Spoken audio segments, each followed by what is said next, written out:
Vamos lá então? O nosso livro é o livro de Isaías. Eu vou usar esse texto base para que a gente possa bater um papinho nessa tarde. Isaías 55, versículo 8. Isaías, capítulo 55, versículo 8.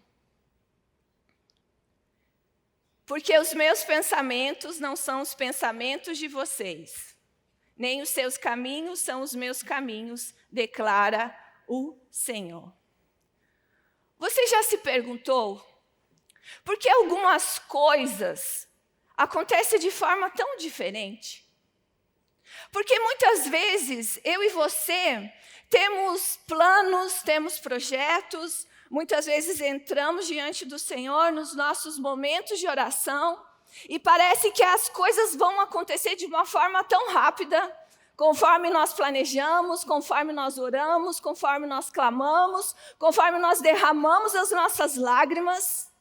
E de repente, quando tudo está certo, quando aquele contrato só precisa ser assinado para que aquela resposta chegue, quando aquele juiz só precisa liberar aquela causa na justiça para que realmente a nossa vitória chegue, quando aquele diagnóstico médico, quando nós formos fazer o exame, ele já vai ter sumido ou você já vai encontrar a cura diante de um problema de saúde que você estava. Mas de repente parece que tudo aquilo que a gente mais imaginava, que tudo aquilo que a gente mais desejava, é como se o Senhor, Ele tivesse trocando o caminho e conduzindo aquilo que a gente mais esperava, mais desejava, num outro caminho. E é tão difícil quando isso acontece. E certamente você vai se identificar, porque eu também. É muito difícil para mim quando aquilo que eu tenho certeza que vai acontecer, quando aquilo que eu orei, quando aquilo que eu planejei, quando eu me dediquei tanto em oração, em jejum, não acontece. É tão difícil para mim entender o tempo de Deus. É tão difícil para mim entender que os meus pensamentos não são os pensamentos de Deus. E os meus caminhos não são os caminhos do Senhor. E a grande verdade, queridas, é que diante de tudo isso que eu falei para você, diante de todas essas coisas que eu acabei de falar para você, muitas vezes quando as coisas não acontecem da forma como nós gostaríamos, é como se a gente estivesse pensando que Deus ele está distante e indiferente. É como a gente pensasse que os ouvidos do Senhor estão totalmente tampados para que não ouçam a minha oração. É como se eu pensasse que as mãos do Senhor estão ressequidas e elas não podem se esticar para me oferecer socorro. É muito difícil passar por momentos assim. Porque nós sentimos que Deus muitas vezes está indiferente, muitas vezes que Ele está distante. Mas a grande verdade é que o tempo de Deus não é o nosso tempo. E é sobre isso que nós vamos falar hoje. Porque diante de cada desafio, diante de cada circunstância, diante de cada oportunidade na nossa caminhada cristã, o Senhor sempre vai responder de 3 formas. Com o sim, que abençoa, com o não, que protege, ou com a espera que prepara. E o que o Senhor está dizendo quando nós lemos o texto de Isaías 55, versículo 8, Deus está dizendo para mim e para você: eu penso diferente de você. Eu vejo o que você ainda não vê. E eu sei o que você ainda não entende. E essa é uma declaração de soberania e cuidado de Deus nas nossas vidas.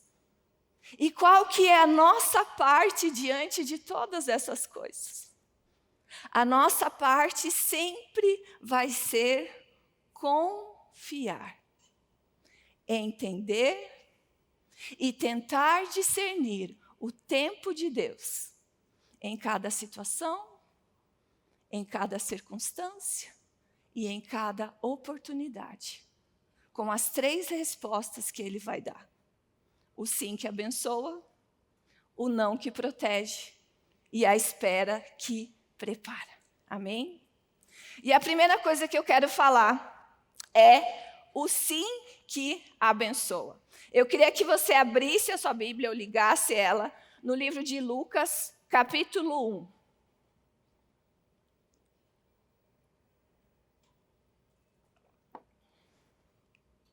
A gente vai ler do versículo 26 ao versículo 30. No 6º mês foi o anjo Gabriel levado da parte de Deus para uma cidade da Galiléia chamada Nazaré, a uma virgem desposada com certo homem da casa de Davi, cujo nome era José. A virgem chamava-se Maria, e entrando o anjo onde ela estava, disse: Alegra-te, muito favorecida, o Senhor é contigo. Ela, porém, ao ouvir esta palavra, perturbou-se muito e pôs-se a pensar no que significaria esta saudação. Mas o anjo lhe disse: Maria, não temas, porque achaste graça diante de Deus. Eis que conceberás e darás à luz um filho, a quem chamarás pelo nome de Jesus. Vai comigo no versículo 34. Então disse Maria ao anjo: Como será isto? Pois não tenho relação com homem algum. Respondeu-lhe o anjo: Descerá sobre ti o Espírito Santo, e o poder do Altíssimo te envolverá com a sua sombra. Por isso, também o ente santo que há de nascer será chamado Filho de Deus. E Isabel, tua parente, igualmente, concebeu um filho na sua velhice, sendo este já o 6º mês para aquela que diziam ser estéril, porque para Deus não haverá impossíveis em todas as suas promessas. Então disse Maria: Aqui está a serva do Senhor, que se cumpra em mim conforme a tua palavra. E o anjo se ausentou dela. A primeira coisa que eu quero destacar desse texto que a gente acabou de ler aqui, que o texto fala que ela, porém, ao ouvir esta palavra perturbou-se muito e pôs-se a pensar no que significaria esta saudação. Por que será que ela se perturbou ao ouvir essa palavra? Eu quero te explicar que o contexto cultural daquela época era muito incomum um homem se dirigir a uma mulher para falar com ela, ainda mais se ela estivesse sozinha. Não era normal, no contexto cultural daquela época, um homem conversar com uma mulher sozinha, a não ser que ele fosse membro da mesma família daquela mulher. Então não era normal. Então por isso que ela se perturbou. Ela se perturbou não somente com a notícia que aquele anjo estava trazendo para ela, mas ela se perturbou de um homem se dirigir a ela trazendo aquela notícia. Eu quero te lembrar que esse homem é um anjo, só que os anjos naquela época, eles não se apresentavam como anjos. Eles não se apresentavam com asas, com roupas brancas, mas eles se apresentavam como uma pessoa comum, como eu e como você. Então, por isso que ela se perturbou, por isso que ela estranhou. Como que esse homem está se dirigindo para vir conversar comigo? Porque uma conversa de um homem com uma mulher naquela época, no contexto cultural, primeiro que era incomum e primeiro que era muito mal visto pela sociedade. Você vai lembrar quando Jesus chega e conversa com aquela samaritana. Os discípulos acharam muito estranho que Jesus chegasse a conversar com aquela mulher quando ela estava sozinha. Porque no contexto daquela época, não era comum um homem falar com uma mulher. Ela se perturbou não somente daquele homem vir falar com ela, mas ela se perturbou também com a notícia que ela tinha acabado de receber. A segunda coisa que eu gostaria de observar nesse texto é que ela pergunta: mas espera aí, como será isto? Eu não tenho relação com homem nenhum. Como que isso vai acontecer?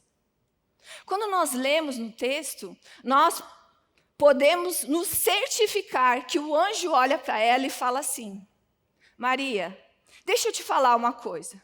Você conhece Isabel, a sua parente que é estéril? E já é de avançada idade? Então, Maria, Isabel, que era estéril e já está com uma idade avançada, nesse exato momento que eu estou falando com você, essa mulher se encontra grávida de 6 meses. E tem mais, Maria, eu quero te falar algo. Para Deus não há impossível. Deus usa o exemplo de Isabel para falar para Maria que aquilo que Deus estava gerando nela não era impossível para Deus. Aquilo não era impossível para Deus. Uma das coisas que eu e você precisamos entender, que diante de uma direção de Deus, diante de uma promessa do Senhor sobre a minha vida e sobre a sua vida, não tente entender com a sua mente natural o que o Senhor pode fazer no sobrenatural. Amém? Você pode dar uma glória a Deus por isso? Você crê nisso? Sim. Diante de uma direção de Deus, diante de uma promessa de Deus, diante de algo que o Senhor falou para mim e para você, não tente entender com a mente natural aquilo que o Senhor vai mover o sobrenatural para fazer diante daquela situação. Então é isso que o anjo estava falando para ela. Maria, eu preciso usar o exemplo de Isabel para mostrar para você que na sua mente natural, essa promessa ela não vai acontecer. Porque toda vez que eu e você deixamos ser levados por aquilo que a gente imagina que vai acontecer, tudo aquilo que nós muitas vezes racionalizamos diante de uma palavra de Deus, diante de uma direção, diante de uma promessa de Deus, não tem como Deus acionar o sobrenatural naquela situação. Então, o anjo fala para ela: você vai gerar um filho. E você há de concordar comigo que o sim dessa mulher foi o sim que abençoa e tem abençoado a minha vida e a sua vida até os dias de hoje. Mesmo sem saber o que seria dela, essa jovem adolescente chega, olha para o anjo e fala: sim, eu aceito aquilo que você quer fazer através da minha vida. No texto está: sim, Senhor. O sim dessa mulher fez que ela gerasse o Salvador do mundo. O sim dessa mulher até os dias de hoje tem libertado vidas, curado, restaurado, restituído e transformado a vida de homens, mulheres, famílias e de toda uma nação que tem se rendido aos pés de Jesus. Mas você há de concordar comigo que somente o sim de Maria não foi o suficiente. Havia um outro personagem nessa história, que nós lemos no texto que Maria havia sido desposada, prometida a quem? A José. Não bastou somente o sim de Maria, mas precisava também do sim de José. E diante de toda aquela confusão, aquele conflito daquela situação, daquele homem perceber que aquela mulher estava grávida e que ele não tinha tido nenhuma relação com ela. Mesmo diante da palavra de Deus que está lá no livro de Mateus 1, 20 e 21, que fala que o anjo do Senhor apareceu para aquele homem e explicou para ele o que estava acontecendo. O sim desse homem fez com que ele tivesse que passar por cima da própria reputação dele. Pensa comigo. Pensa comigo as pessoas que conviviam com aquele homem quando ficaram sabendo que Maria estava grávida. Talvez muitas pessoas não ficaram sabendo, mas provavelmente a família dele ficou sabendo. O sim de José custou a própria reputação dele. Porque como será que a comunidade olhava para ele? Como será que quando ele passava, as pessoas falavam em relação a ele, em relação àquilo que ele tinha feito e decidido obedecer ao Senhor? Muitas vezes, queridas, o nosso sim vai custar a nossa reputação. Muitas vezes, queridas, o nosso sim não vai agradar muitas pessoas. As pessoas não vão entender muitas vezes o nosso sim. Ele não se preocupou com o que as pessoas estavam falando, com o que as pessoas estavam dizendo. Ele falou: eu decido dizer sim e fazer parte desse lindo projeto de Deus. Nem sempre seguir a vontade de Deus será compreendido pelas pessoas. E nós vamos ouvir: nossa, você está tão diferente. Nossa, você mudou. Nossa, você não é mais aquela mesma pessoa que eu conhecia. Aquela pessoa que eu podia contar as minhas coisas para você, aquela pessoa que ia para a bagunça junto comigo, aquela pessoa que curtia as piadinhas maldosas junto comigo, aquela pessoa que via aqueles vídeos daqueles homens musculosos e a gente ficava rindo no WhatsApp. Você não é a mesma pessoa. Você mudou. Sim. E mais uma coisa, você não somente não é a mesma pessoa, como você mudou a sua forma de se vestir. Nossa, você está usando umas roupas muito chique. Nossa, você está muito elegante, esses brincos, essa maquiagem. Sim, eu mudei. Eu mudei porque eu estou evoluindo. Eu mudei porque eu estou evoluindo nos meus relacionamentos, na minha espiritualidade, no meu conhecimento, e eu não aceito mais ficar na mesma condição que eu era antigamente, porque aquele que está em Cristo Jesus é nova criatura. Amém? Então, muitas vezes, o sim nosso nem sempre vai agradar as pessoas. Quando eu olho a vida de José, eu consigo entender algo. O sim desse homem custou para ele uma renúncia silenciosa, uma confiança absoluta e uma fé no invisível. Ele teve que crer, mesmo nunca ter visto aquilo acontecido na história da vida dele e na história da nação aonde ele estava. O sim dele custou renúncia silenciosa, confiança absoluta e fé no invisível. O sim que abençoa nas nossas vidas, muitas vezes, vai nos tirar da zona de conforto.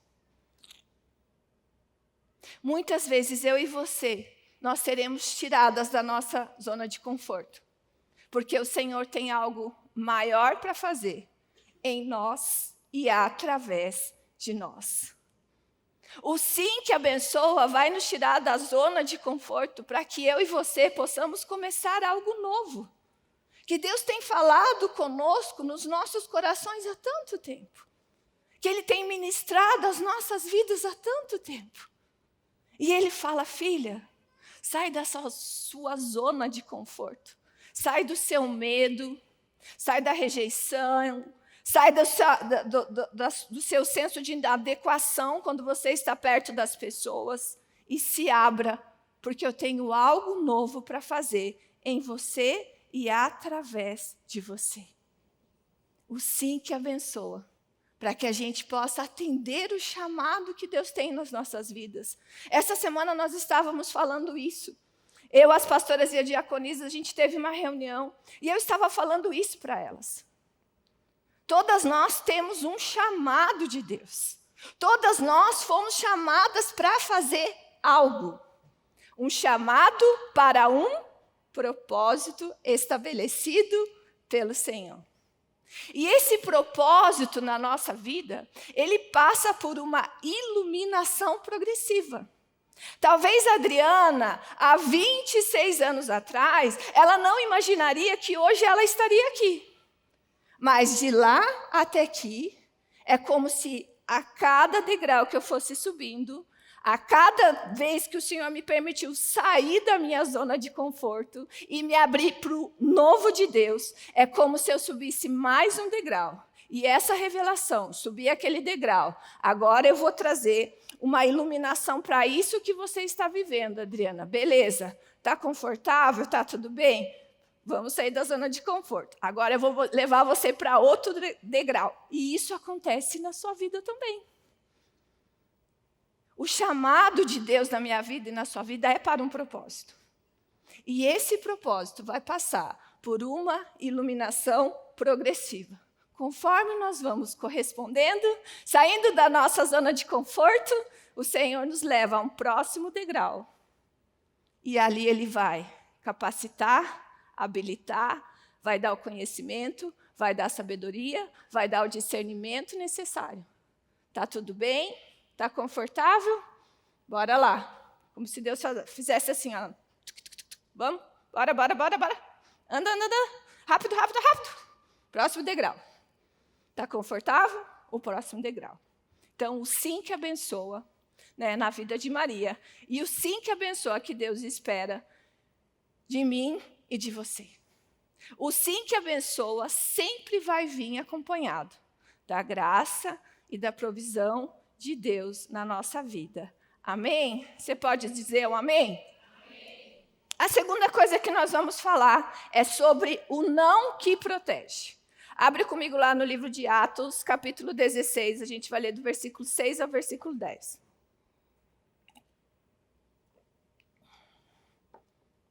Atos 16, do 6 ao 10.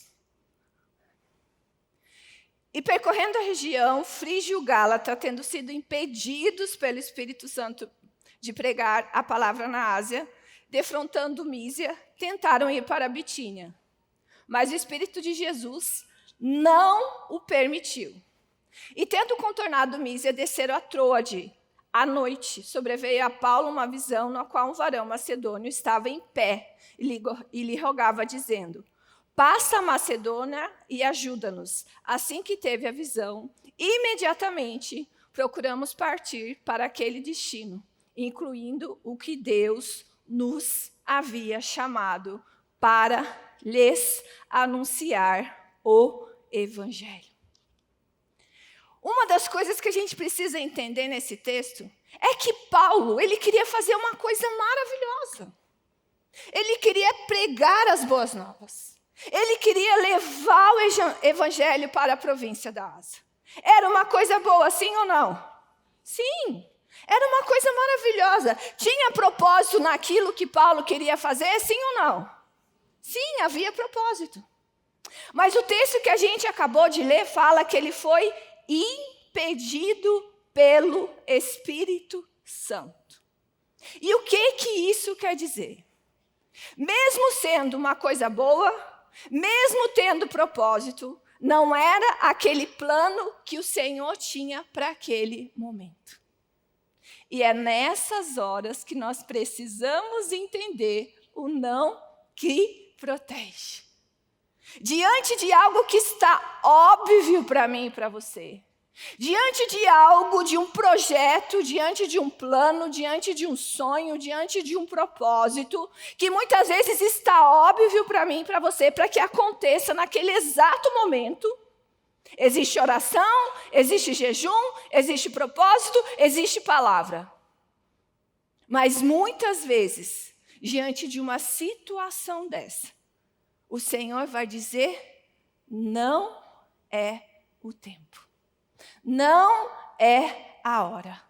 Não é o momento.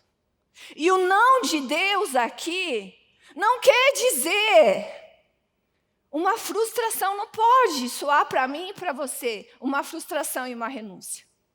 Mas aqui na vida de Paulo, o não dele trouxe um redirecionamento. Eu sempre confundo essa palavra. O não de Deus trouxe um redirecionamento para algo que ele precisava fazer naquele momento. Ele precisava ir para Macedônia. Pastora, mas ele não ia fazer a mesma coisa que ele iria fazer na província da Ásia? Sim, ele iria fazer a mesma coisa. Mas não era o tempo de ele ir para a província da Ásia. Era o tempo de ele ir para a Macedônia. E quando a gente vai pegar a história, através dessa ida de Paulo para a Macedônia, através da Macedônia, todo o evangelho se espalhou para toda a Europa, porque esse homem se moveu diante de algo que ele queria fazer, tinha propósito, mas ele deixou ser guiado e dirigido pelo Senhor. Ele deixou que a voz do Espírito Santo conduzisse, para que ele tivesse sido redirecionado para outro lugar. Não era o que ele queria fazer naquele exato momento. O que ele queria fazer era algo muito bom, mas não era o que o Senhor queria que ele fizesse naquele momento. O Senhor precisava, ao invés de ir para a província da Ásia, que ele fosse para a Macedônia. O não de Deus foi um redirecionamento, não uma rejeição. Quantas vezes choramos por portas fechadas, sem saber que era Deus nos livrando de algo?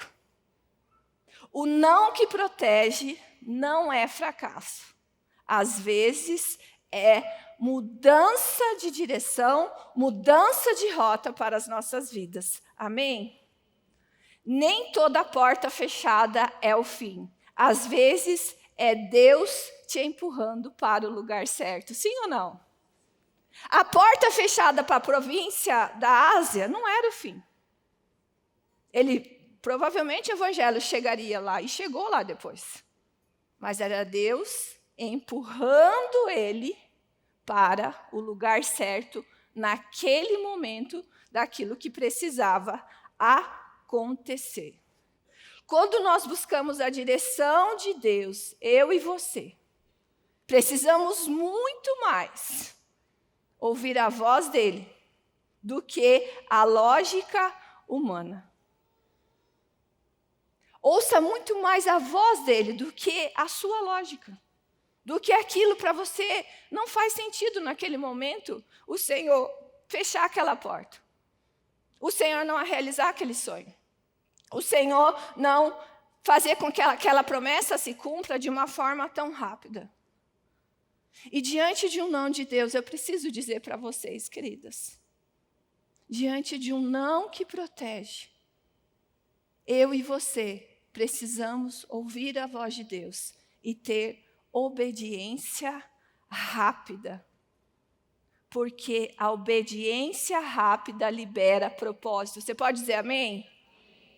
A obediência rápida libera propósito.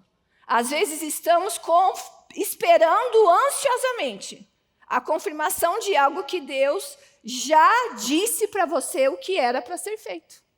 Por que você precisa mais um sinal? Por que você precisa mais uma resposta?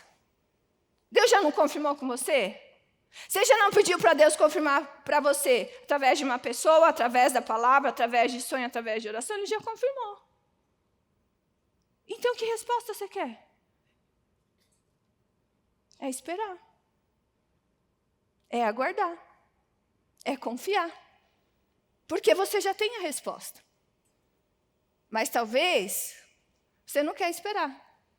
Você quer que as coisas aconteçam da sua forma e do seu jeito. E eu não estou aqui para apontar o dedo para você. Eu estou aqui para dizer para você que eu também passo por isso. E durante essa série de mensagens, eu vou ter a oportunidade de falar para vocês de situações que o Senhor, até hoje, Ele se manifesta na minha vida. O 5 abençoa, o não que protege, a espera que prepare. E cada uma delas, quando passou, eu pude ver a mão de Deus. Mas estar passando, eu preciso me conectar com você e dizer, não é fácil, mas é possível. Amém? Quando nós oramos, quando nós dobramos os nossos joelhos, quando nós derramamos as nossas lágrimas, é possível. O não de Deus é proteção e não punição. Você pode falar isso para a pessoa que está do seu lado? O não de Deus, fala sorrindo. Não é proteção. Não, o não de Deus é proteção, não punição. De novo, o não de Deus é proteção. não punição. A espera que prepara. Esse é o nosso terceiro ponto da nossa mensagem. Quantas aqui estão como eu ainda esperando no Senhor? Levanta a sua mão. Estamos sendo preparadas pelo Senhor, amém? A espera que prepara. Lá em Gênesis capítulo 37, ao versículo 41, a gente pode ver a história de José. Talvez muitas de vocês conhecem a história de José, mas eu gostaria de parafrasear a história de José para você. Para a gente poder entender que esse jovem passou pelo tempo da espera e foi preparado para aquilo que o Senhor queria fazer através dele. José, ele era um jovem que ele nasceu fruto de um relacionamento com Jacó e a sua mãe, Raquel, onde essa mulher era muito amada por esse homem. Essa mulher, ela era muito apreciada por esse homem. Essa mulher, ela era muito desejada por esse homem. E fruto desse relacionamento, eles tiveram 2 filhos, José e Benjamim. Só que esse homem, ele não teve somente Raquel de esposa. Ele teve uma outra mulher também, que ao contrário de Raquel, era desprezada por esse homem. Era rejeitada por esse homem. Só que é aí que mora o problema. Tanto Raquel quanto Lia tiveram filhos. José, provavelmente, eu imagino, a Bíblia não fala isso. Talvez existisse algumas coisas na aparência e na fisionomia de José que remetessem à sua amada mãe. Só que ele cresce num ambiente onde ele tem outros irmãos também. De uma mulher que era rejeitada, de uma mulher que muitas vezes implorava pelo amor daquele homem, de uma mulher que era desprezada. E era nesse contexto familiar que tanto José quanto os seus irmãos cresceram. Foi nesse contexto que eles cresceram. Só que esse menino, ele era muito imaturo, eu acredito. Porque eu acredito que esse pai protegia tanto ele. Esse pai mimava tanto esse menino, que impedia que esse menino crescesse para se tornar aquilo que Deus havia planejado para ele. Havia uma disputa e uma rivalidade muito grande ali entre José e seus irmãos. E existe um texto que eu gostaria de ler junto com você, que fala assim: diante de todos esses conflitos, diante daquele jovem ser o único filho a ser presenteado pelo seu pai por uma túnica. Quando a gente vai estudar o contexto do que significava essa túnica naquela época, raras pessoas tinham vestimentas, quem dirá túnicas.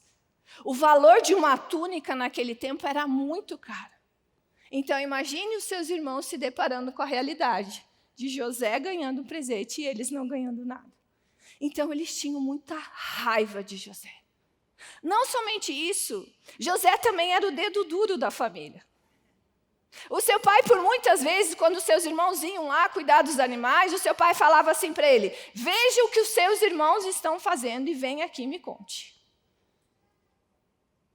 Mas esse jovem, ele tem um sonho, que fala assim: teve José um sonho e o relatou a seus irmãos, por isso o odiaram ainda mais, pois lhes disse: rogo-vos, ouvi este sonho que tive. Atávamos feixes no campo, e eis que o meu feixe se levantou e ficou em pé, e os vossos feixes o rodeavam e se inclinavam perante o meu. Teve ainda outro sonho, e o referiu a seus irmãos, dizendo: sonhei também que o sol, a lua e 11 estrelas se inclinavam perante mim. Pensa comigo. O cara já não era o queridão da família. Já não era o amado pelos seus irmãos. Ele ainda me tem esse sonho e conta para os seus irmãos. Eles ficaram com muita raiva dele. Você está querendo dizer agora para mim, José, que a gente vai se inclinar para você e você vai se tornar rei para nós? Não somente isso. Que o pai e a mãe também vão fazer isso para você. Ah, José, me poupe, você está viajando na maionese. E eles ficam com tanta raiva dele, que uma das vezes, quando ele vai espiar os seus irmãos, eles jogam aquele jovem dentro de uma cisterna. Pegam a túnica dele, sujam de sangue e chegam para o seu pai e falam: ele foi devorado por animais selvagens. Aqui começa o trabalhar de Deus na vida de José. José tinha um chamado de Deus, sim. José tinha um propósito, sim. Mas ele não estava pronto para viver aquilo que Deus tinha para a vida dele. E ele teve que passar por muitos processos. A traição, a injustiça, o desespero, a angústia, a tristeza, a decepção, a solidão, todas essas coisas fizeram parte daquilo que José precisasse passar por todos esses processos, para que um dia ele pudesse ser levantado governador do Egito. Ele teve que passar por todas essas coisas. Aquele jovem imaturo, que se achava o amado, o escolhido, o querido, não tinha maturidade para viver o chamado e o propósito de Deus para a vida dele.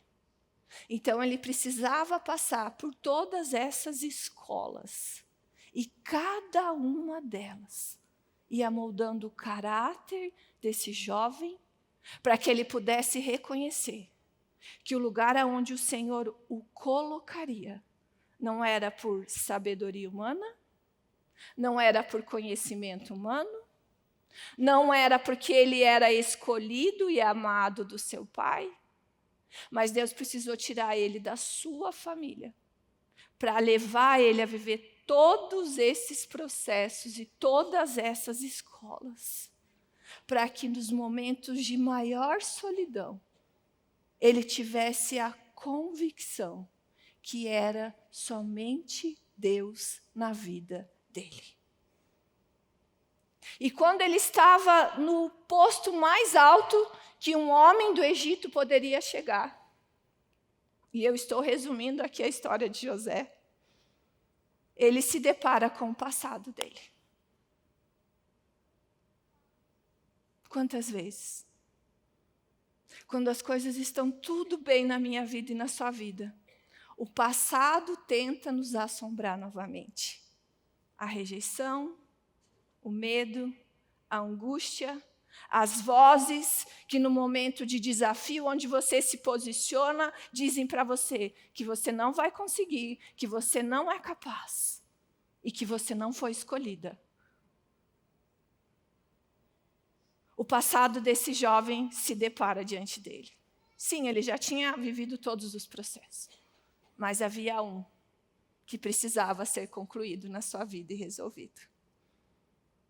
E quando ele está lá no momento de muita fome, logo após ele ter um sonho das 7 vacas gordas, das 7 vacas magras, a sua família começa a passar fome e vai ao Egito atrás de alimento. Assim como muitos foram buscar o Egito atrás de alimento, porque o Senhor deu uma estratégia para ele. Quantas de nós temos pedido estratégias para o Senhor? Quantas de nós temos pedido estratégias para o Senhor? E o Senhor vai entregar estratégias na sua mão, assim como Ele entregou na vida de José, amém? E o Senhor dá uma estratégia para ele. E as pessoas vinham até o Egito atrás de comida. Aquele homem se tornou um homem muito sábio. E de repente ele está lá, ele se depara com quem? Com o seu passado. Com aqueles que lançaram ele dentro da cisterna e fizeram ele passar por todas as dores que uma pessoa pode passar. Por todas as injustiças, por todas as frustrações, por todos os medos que uma pessoa pode passar. E ele tem duas opções. É dado para José duas opções. A primeira delas é, ele era muito poderoso. Ele poderia pedir para que matassem todos os seus irmãos. Os seus irmãos apareceram novamente a ele. Aqueles mesmos que jogaram ele dentro da cisterna, aparecem para ele, só que não reconhecem quem ele é. Ele tinha mudado. Ele tinha se aprofundado tanto nos processos de Deus, ele tinha se fortalecido tanto no Senhor, que ele, não somente na sua aparência, mas ele se tornou uma pessoa diferente. E os seus irmãos estão na frente dele. A primeira delas, ele era muito poderoso, ele podia mandar matar todos os seus irmãos.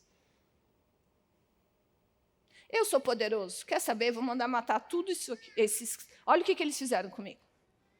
E a segunda, que foi a que o Senhor confia a mim e a você todos os dias, diante das dores que a gente passa, diante das frustrações, diante daqueles que nos perseguem, diante daqueles que agem com injustiça comigo e com você. Ele decidiu perdoar.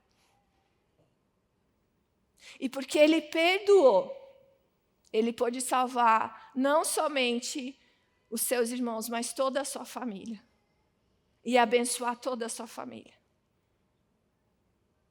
Esse homem chamado José precisou passar pela espera que prepara, por todos os processos de que Deus permitiu que ele passasse, para que ele pudesse se tornar o governador do Egito. Amém?